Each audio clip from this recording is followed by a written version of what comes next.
नमस्कार, माझ्या नवीन व्हिडिओमध्ये तुमचं स्वागत आहे। तुम्हाला दिसत आहे माझ्या मागे असे किती फ्लावर्स आहे, किती सुंदर सुंदर असं व्ह्यू दिसतोय।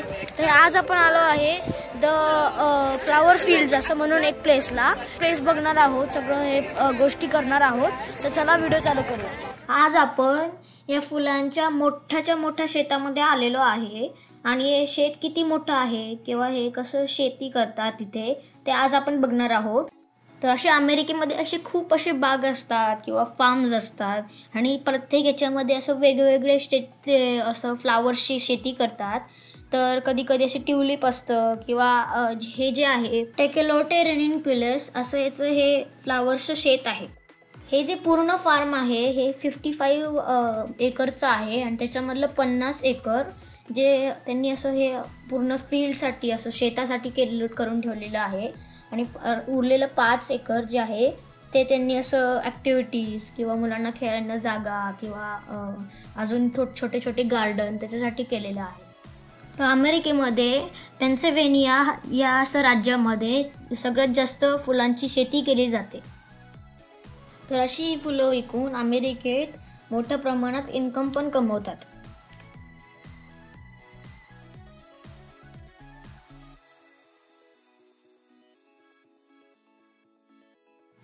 पुढे मला असे खूप स्टॅच्यूज दिसले होते आणि त्याच्यावर असं जे आपलं वेगवेगळे टाईपचे केस असतात तसेच त्यांनी असे फुलने असे डिझाईन्स केले होते, म्हणजे असे स्ट्रेट किंवा कर्ली किंवा एक असं शेंडीचं होतं, असे खूप छान त्यांनी केलेले होते।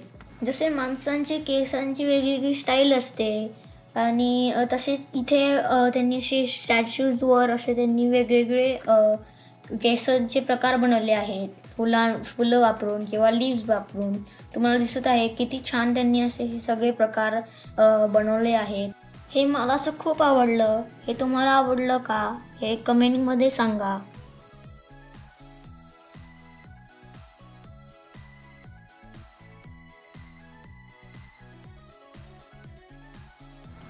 तसं आता पुढे आल्यावर असे छोटे फुलं मला दिसले आणि खूप अशी फुलं होते आणि तिथे असा कारंजा होता आणि खूप छान असं त्यांनी छोटं गार्डन केलं होतं।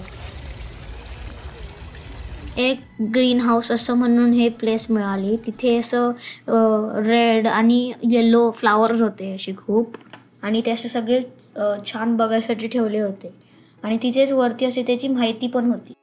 पुढे गेल्यावरती मी काय पाहिले माहिती आहे का, इकडे खूप असे इंडियन लोक होळी खेळताना दिसले, कारण की इकडे कोणते पण वीकेंडला असे लोक फ्री असतात आणि मग फ्री असल्यावर इथे असे इंडियन फेस्टिवल साजरा करतात, त्यामुळे इथे सगळेजण होळी खेळत होते।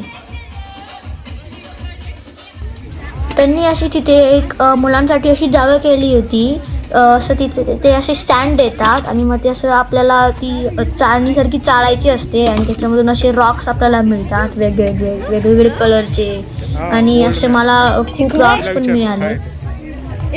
तर तिथे असं मला पायरेट असा रॉक मिळाला, म्हणून असं ते खूप रेअर होतात, म्हणून तिथे त्यांनी अशी घंटा वाजवली।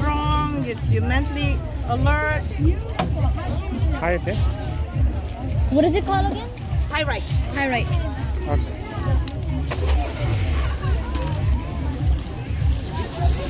Got a carnelian, painter's rock.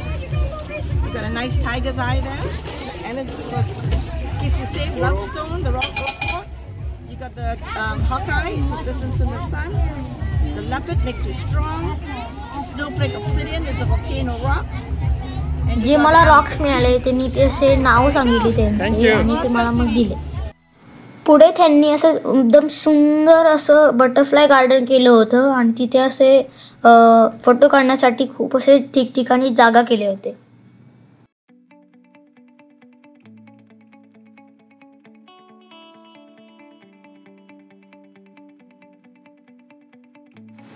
आणि त्यांनी असे फुलांचं डेकोरेशन करून पण त्यांनी असे फोटो काढायला जागा ठेवली होती। ही फुलं पाहिलीत का, हे अशी उलटी लटकलेली फुलं आहेत।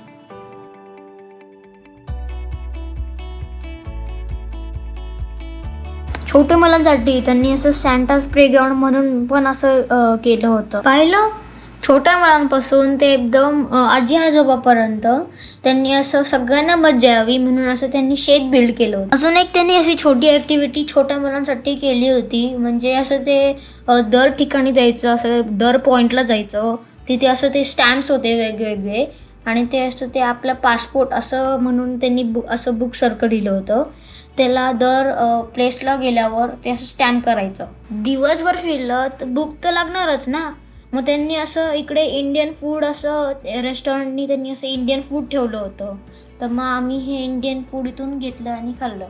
तसेच वेगवेगळे फूड आयटम्स पण अजून तिथे होते. जेवण झाल्यावर आपण आईस्क्रीम आणि बुड्डी कवाळ खातो, ते पण तिथे होतं.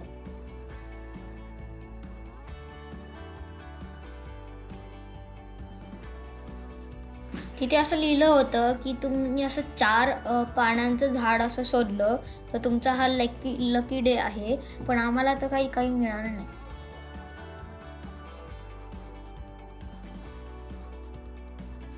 तिथे पुढे त्यांनी असं मेज केलं होतं, चक्रव्यूह केलं होतं. इथून आपण असं त्यांनी मॅप दिला होता कुठून काय निघायचं. तर आता आपण हे मेज कंप्लीट करतोय.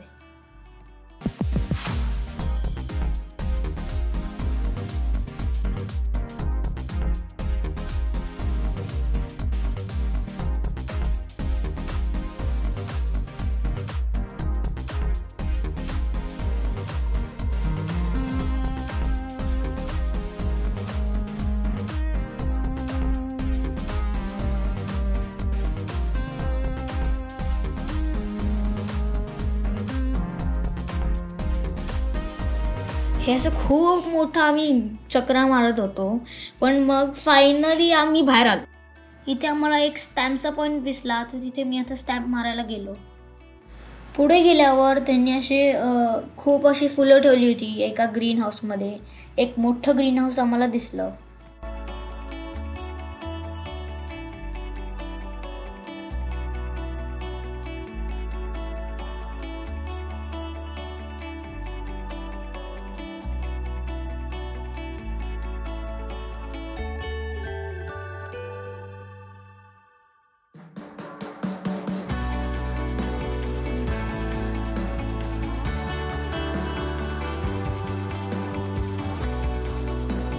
आतापर्यंत आपण जो व्हिडिओ पाहिला तो नुसता 5 एकरमध्येच होता, पण आता आपण हे 50 एकरचं शेत आहे ते आता आपण बघूया.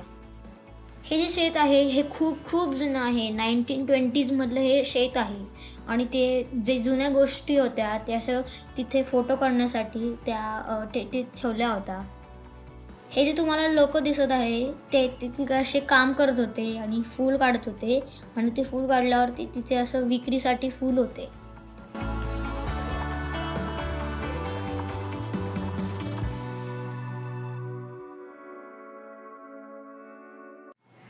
तर असं मी सकाळपासून मला असं ट्रॅक्टर राईडवर जायचं होतं.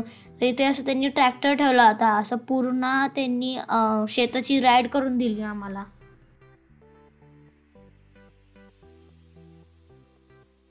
या ट्रॅक्टरवर काय काळजी घेतली पाहिजे किंवा काय नाही केलं पाहिजे हे ते असं आम्हाला सांगत होते.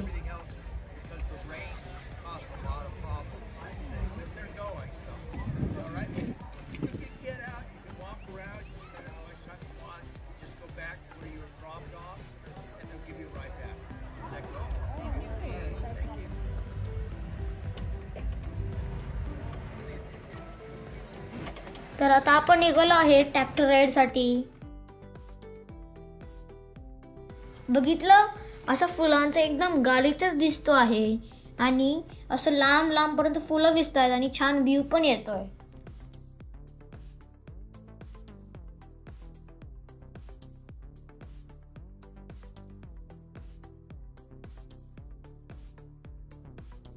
मोजताच नाही येणारी अशी खूप फुलं मी अशी आज बघितली आणि मला हे बघून खूप छान वाटलं.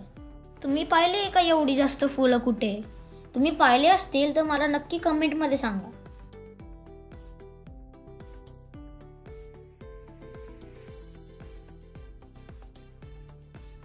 त्यांनी असे खूप असे पॅचेस केले होते फुलांचे, व्हाईट, येल्लो, रेड.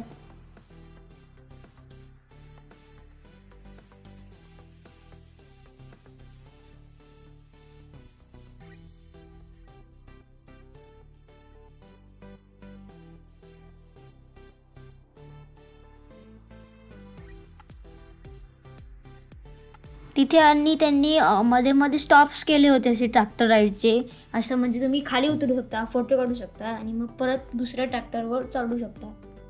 मग इथे असं मध्ये जाऊन आम्ही फोटो काढले.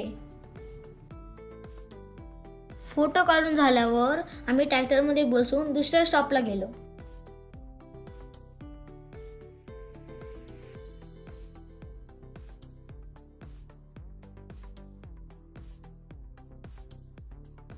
आणि मध्येच जाता जाता असा आम्हाला अमेरिकेचा फुलांचा फ्लॅग पण असा इथे दिसला.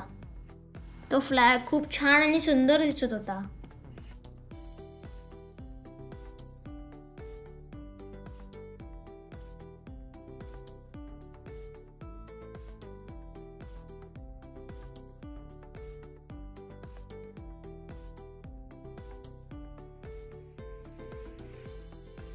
पुन्हा आपण जिथून ट्रॅक्टर राईड चालू केली होती तिथे आपण परत आलो. आमचा पूर्ण दिवस या शेतावर बघता बघता गेला. एकदम छान हे शेत होतं. हे मला खूप खूप आवडलं. तर हा तुम्हाला माझा व्हिडिओ कसं वाटलं, हे असं हे गार्डन कसं वाटलं, एकदम असं मोठं शेत होतं असं हे कसं वाटलं, असे एकदम सुंदर फुलं कसे वाटले ते मला नक्की सांगा. लाईक करा, शेअर करा, चॅनल सबस्क्राईब नसेल केलं तर नक्की सबस्क्राईब करा. बाय, धन्यवाद.